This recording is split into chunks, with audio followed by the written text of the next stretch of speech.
Hello and welcome. So glad to have Evan Duxbury here today, a confidence coach.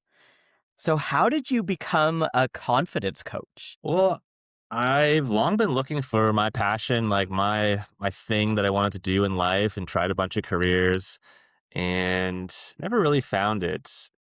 But then I went through my own kind of night of the lost soul, or is that what they call it? Or like deep, Dark dark Night of moment. the Soul. That's what it is. I always felt like a confident person, and I was until I lost my job, lost my wife, and lost my health when my Achilles tore itself all within like a month or two.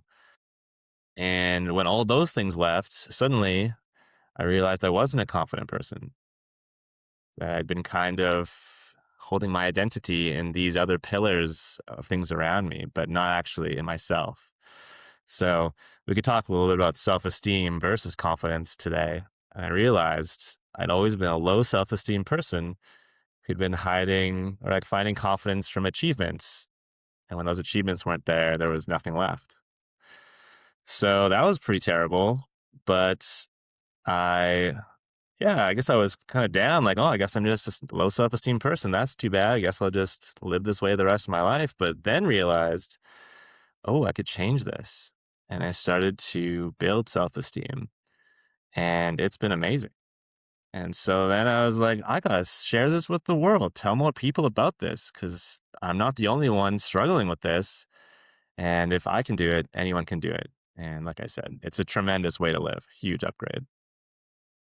Okay, well, here we are telling the world about it, spreading the good knowledge and self esteem versus confidence. Um, let's maybe start with self esteem. I guess self esteem is how we view ourselves. Low self esteem is when we think we're crap. Hmm. High self esteem is when we think we're capable. Is that is that true, or what's your definition of self esteem? Yeah. So self esteem is about worth, self worth. So if I failed at my task today, would I be pretty down on myself? I'm like, oh man, you suck, you're stupid. That's kind of low self esteem showing up in relation to a challenge. Whereas if I failed at my task today, would I be talking to myself like, oh, you tried your best and like you learned a lot and we know where we can go in the future? That's more of a high self esteem conversation.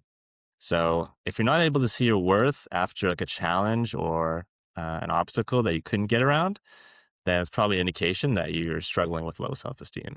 So it's kind Confidence, of how confidence on we the other deal hand. with failure is what I'm hearing. And it's Yeah. interesting to me, like before you were saying you had a good job, you had a good marriage, you had all these things in life. And so you felt good, but actually you still had a low self-esteem. And it was kind of being masked by your accomplishments, by the external things. And then when you had some challenges come up, it it became apparent to you that your self-esteem was not what you wanted it to be. So I'm hearing that it's really how we deal with failure, how we deal with challenges. And somebody that's had an easy but successful life could still have a low self-esteem underneath. Yeah. No, it's a great framing of it. And I can see even when I had that job and had that marriage, when I'd make mistakes, like I would feel shame, I'd feel really low, terrible, even though I had all these achievements around me. And so that's kind of how low self esteem was showing up, even when I had those achievements, but didn't really realize what that was signaling. So we got to practice failing, practice being challenged in order to really know where our self-esteem is. Yeah, that'll definitely help you measure where you're at. And then if you wanted to move that needle, you'd have to approach it with some intention. So if you just kept failing over and over, your self-esteem probably wouldn't move. You would probably just feel pretty lousy most of the time. Okay, so what kind of intention, what should we do in our failures? So I think humans are pretty terrible at noticing small changes. And so most of my work, if you think about it and boil it down, is about helping people see the small changes that they're making, the progress that they're making, to kind of help them see how they're showing up even a slightly bit differently and how things are moving. So my experience, Men feel a lot of self-esteem when they feel in control. And not advocating like a controlling personality type, but for example, like if you know how to make money, like you know what levers to pull and like, oh, I can start a business and I can sell this service and like I know how to do that. Um, that creates a lot of self-esteem and like belief that you can create what you want in the world. So someone who doesn't feel in control, doesn't feel like they can create what they want, may struggle to feel that same sense of self-esteem. So noticing small changes on the path to being able to create what you want in life is kind of the recipe that I'm using to help people with their self-esteem. Hmm. What's that saying? It's like, um, please grant me the courage to change the things that I can, the serenity to accept the things I can't change, and the wisdom to know the difference. Hmm. I might have botched it a little bit, but it's like what's in our focus of control, um, and then that's what we can affect. What's outside our control, don't be knocking yourself against that too much. And then the wisdom is knowing which is which. Yeah, you're absolutely right. That ties in beautifully. Great summary. Okay, so we got self-esteem. We've been talking about that. And then confidence. Is confidence related to self-esteem? Does it come out of self-esteem? What's your take? So it is slightly different. I think self-esteem is maybe more valuable. Kind of applies to every aspect of our life. If we cut our life into a pie, self-esteem shows up in all the slices. Confidence is really just a belief in your abilities. So as you practice podcasting, get used to the software, you're getting more and more confident in your ability to host someone, make sure the IT works. But that may have zero impact on your sense of worth as a human. So confidence can be like in a way easier to build. Just practice, find a coach, really focus, and eventually you're going to get better at whatever skill you're focusing on. However, in life you have so many pies, you don't have time to practice diligently all the different skills that you're going to need. So as a result, it's very difficult to show up with just confidence in all those aspects of life, whereas a self-esteem could infuse all those aspects of life to at least some degree. Okay, so it sounds like self-esteem is like the foundational layer. And then confidence comes kind of on top of that and more in certain areas, like podcasting in one example, or skiing. I'm relatively confident that I can ski certain slopes, but maybe not others. I'm confident that I can drive my car very well. I'm not confident about scuba diving because I haven't practiced it very much, and it challenged me. So, are you more of like actually a self-esteem coach, but then it sounds better to be a confidence coach? So it's a bit of a marketing there. I would 100% agree with that. Yeah, if you want to get confidence in golf, I'm not the guy you want to see. You want someone who's good at golf. But you're right. We often conflate confidence and self-esteem. I think people understand confidence a bit better. So when I talk about confidence, that kind of opens up the conversation, the dialogue, and eventually, yeah, we're trying to work on self-esteem and how my clients see themselves in different situations as worthy, kind of increase the worth they see in themselves. Okay, so self-worth and self-esteem. How do we build those up? So I think about it in three steps. The first one is about awareness. So becoming aware of how self-esteem is showing up in your behaviors, the things you do, and the way you see yourself is our starting point. So when I started, I began noticing that like after COVID, I never started really shaking hands again because I was so worried that I would make someone feel uncomfortable if they didn't want that physical touch, that possible exposure to germs. And so I saw that my low value myself put their needs first. And so even though I would want to go for a handshake, I'd feel so reluctant that I'd show up as a result, pretty like low confident if you're looking at me, pretty small. So beginning to notice these things, like whether it's eye contact, your ability to talk to strangers, your confidence as a public speaker. These are some of the common things that I help my clients with. Sometimes it's in relation to a relationship with food, because I have a background as a dietitian, so that usually kind of like pops in with my ideal client is probably someone who's trying to change their body composition at the same time. And so, yeah, I help my clients explore awareness wise what's going on, what's showing up, what behaviors would they actually want to change in their ideal confident self. Are they offering handshakes? Are they making eye contact? Is that what they want to change? And so for the first couple of weeks, we're mostly just journaling, reflecting, trying to figure out how self esteem is showing up in our daily life. Okay, step one, awareness. Checking in with where we are. How's my self-esteem? How's my confidence? How am I showing up? How does it differ from how I want to show up? Hmm. Absolutely. And what's step two? So step two is where we actually start making changes.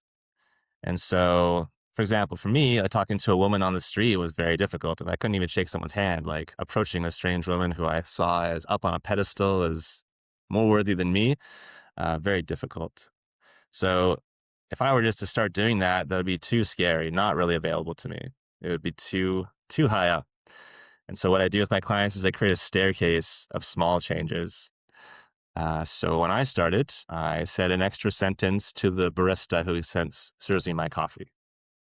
And this is kind of get where we get into like noticing small changes.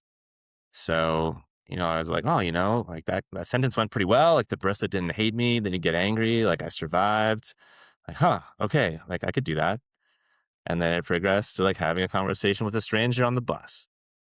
And again, it's like, oh, like that went fine. I'm still alive. And slowly we're pushing these small changes and being really aware of how it's changing. And I'm starting to see the levers that I can start to control and pull and show up the way I want to until I started approaching women in public. And it's nice to be able to feel like I could create romance whenever I wanted. Mm, nice. Okay, step one, awareness, checking in where we are. Step two, small incremental changes, kind of seeing how we can slowly build it up by taking action, is what I'm hearing.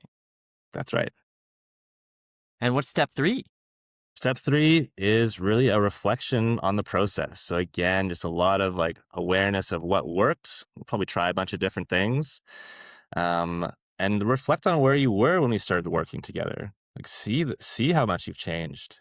And when my clients, because like I said, usually we're just like looking forwards and not really noticing the progress that we're making. Because usually progress on these things is pretty slow and gradual. They look back like, oh wow, you're right. Like I've come a long way. And look at all these things that I achieved. And that was just me, being more authentic. And then you can start to see into the future when this carries on, and they can see how once again, they have the levers, they're in control now of really changing their behavior in any way they want. And people who feel like they can change and create what they want in life tend to have really high self esteem. Nice. So step three is witnessing our growth and being like, yeah, I can do it. I'm capable of growing. However small, however slow it's happening, it's headed in the right direction. And I can even feel that the confidence boost that would have. I'd be like, yeah, I'm doing it. I'm making progress. Hmm. Right on. Is like relationships and dating one of the areas that you like working with clients on? I know for a lot of men, especially myself included, it can be really scary to like navigate the world of romance and dating. Yeah, so I wouldn't call myself a dating or relationship coach, but you can imagine how much easier it's going to be to date and exist in a relationship when you see a lot of worth in yourself. And so my work, like I said, like covers a lot of pieces of pie in a client's life. It's going to show up in a lot of places. So like I don't have the best approach tips for you, but um, all your approaches, all your conversations are going to go so much better when you believe in yourself. You may not be even able to start dating if you're not comfortable talking to women, talking to strangers. So I think my work does open up a lot of possibilities in relationship space. Well, like I said, I don't really talk directly to a lot of relationships, but this is kind of like an upgrade. It's usually men I work with from men across the board, whether it's at work, in relationships, athletically. It really opens a lot of doors and kind of raises the level in all those dimensions. So where are you with handshakes now? I'm curious. You were saying that was a bit of a block that you noticed in yourself. Are you going for the handshakes now, or what's your approach? I'm pretty good with handshakes. I am trusting the other person that if they're not comfortable with a handshake, they'll let me know and that it's not going to hurt them. It's not going to bother them. I've actually moved beyond handshakes to be more of a hugger person these days.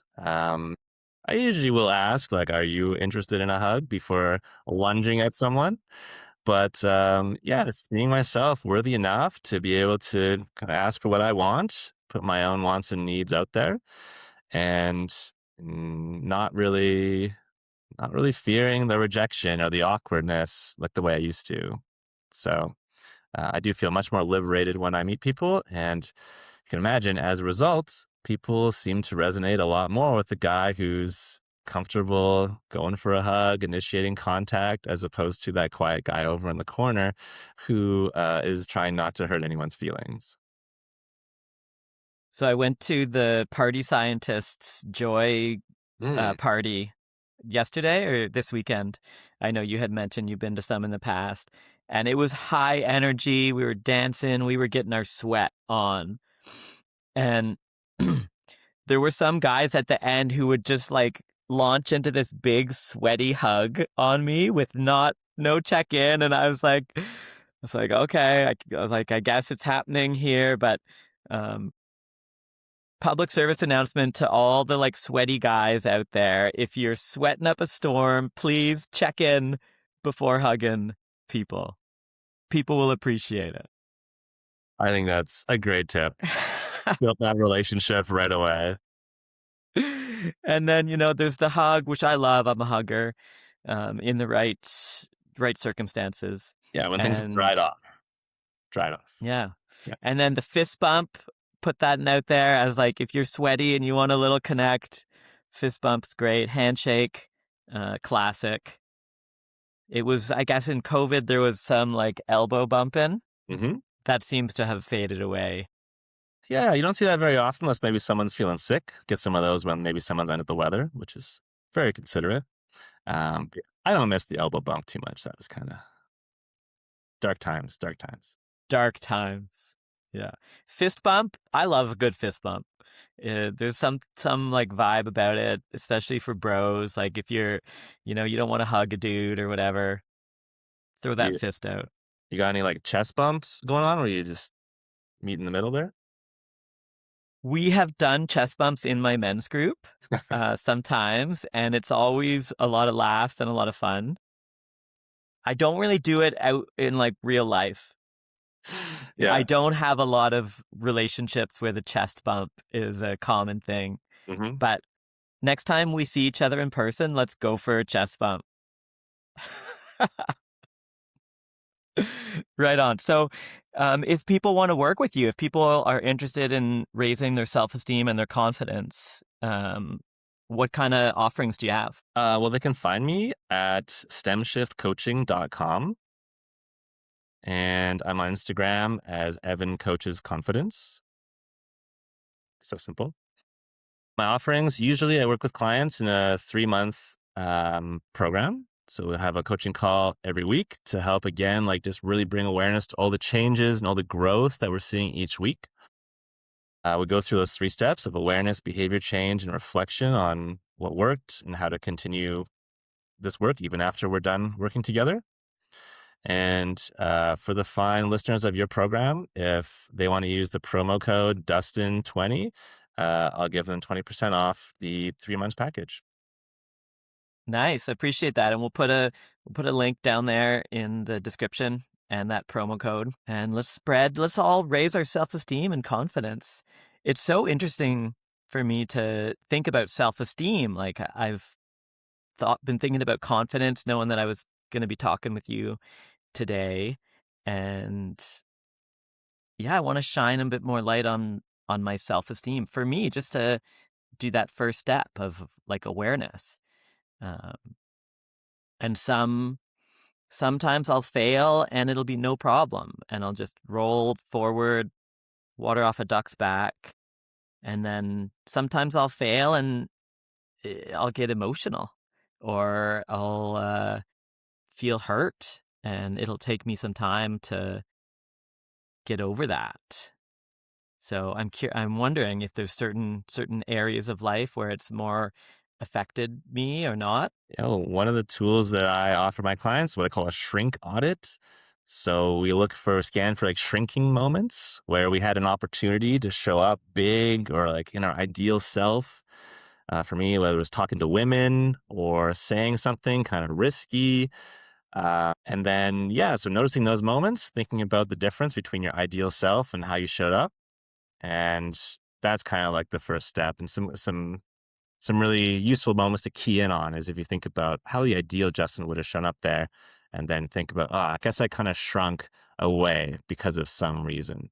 And then that kind of starts you on your path to increasing your self esteem. Mm-hmm. Okay, noticing moments where I shrink or avoid doing the thing that I actually want to do. Yeah.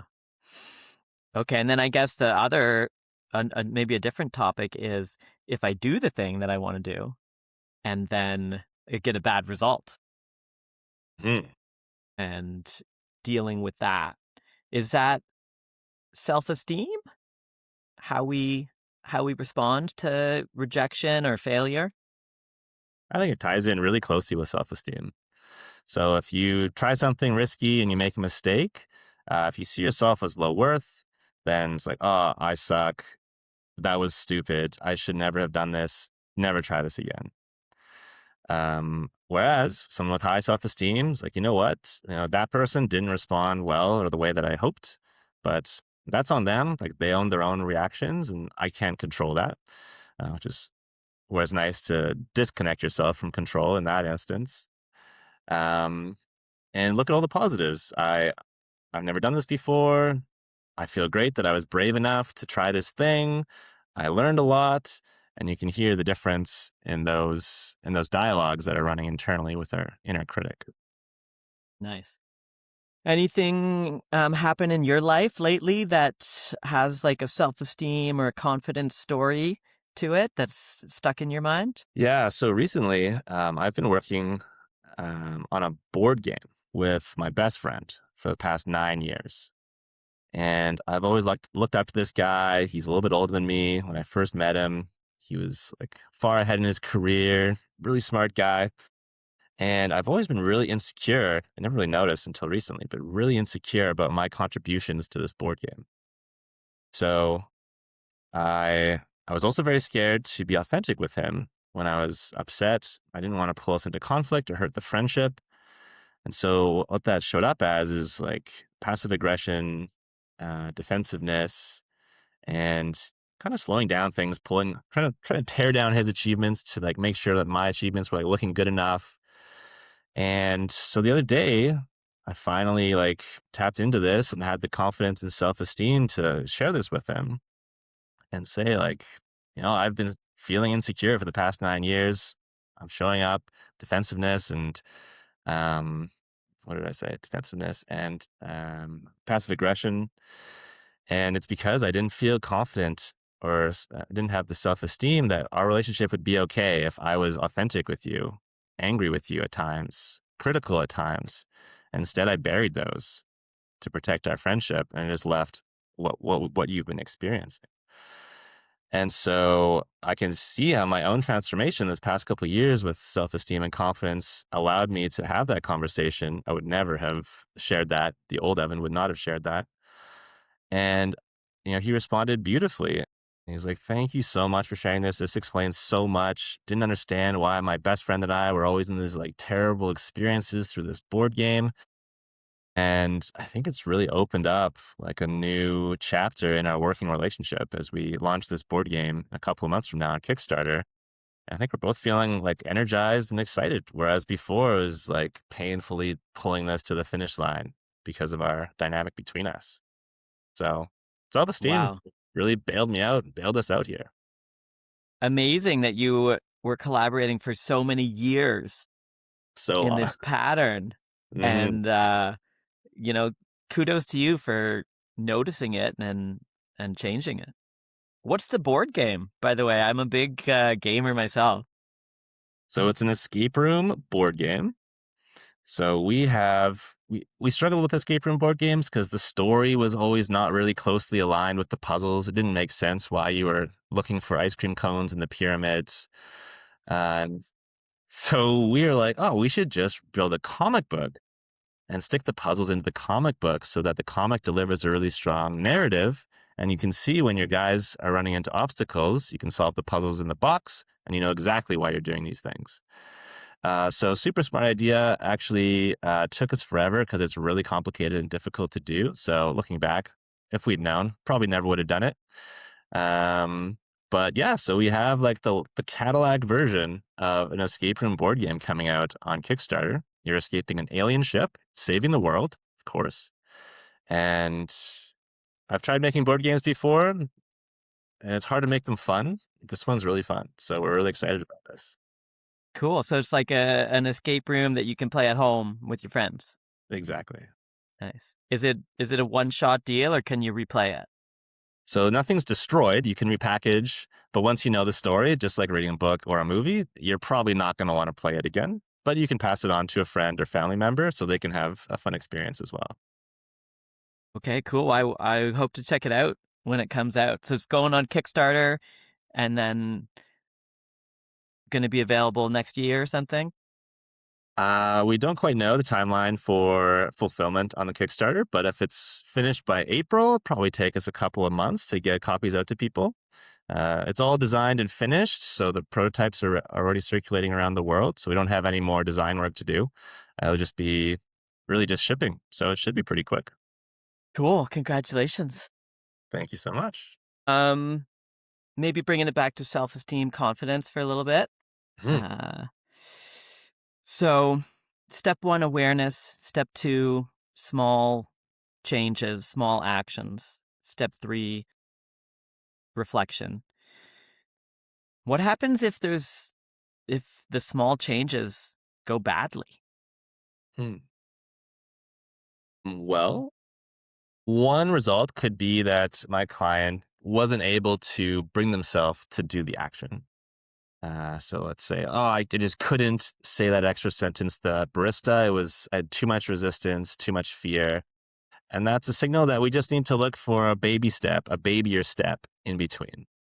So if that's the challenge, I work with the client just to brainstorm something that would be kind of like a 9 out of 10, 8 out of 10, but not 10 out of 10 frightening, scary resistance. So usually in collaboration, we can solve that pretty easily.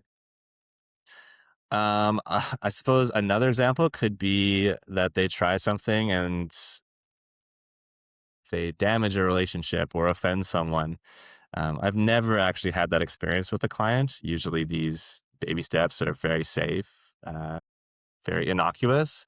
And usually the fear is mostly in our own heads, like saying an extra sentence to a barista. It's very rare that a barista would react really negatively to something like that. So if that were to happen, I guess we just have to try and focus on the positives. Like again, in any experiment, you're learning. So if you can approach any task really with the mind of an experimenter, you're never going to lose because whether you prove or disprove your hypothesis, you're going to learn something either way. So that's a mindset that I try to inject into my clients as much as possible. Experimentation. Hmm. Nice. And the barista example feels like there's whatever happens, it's not a big deal. There's not a big relationship there. The example you gave of you and your friend who are collaborating on this board game, I could see more danger there where potentially you you say these things that have been in your mind, it could impact the friendship.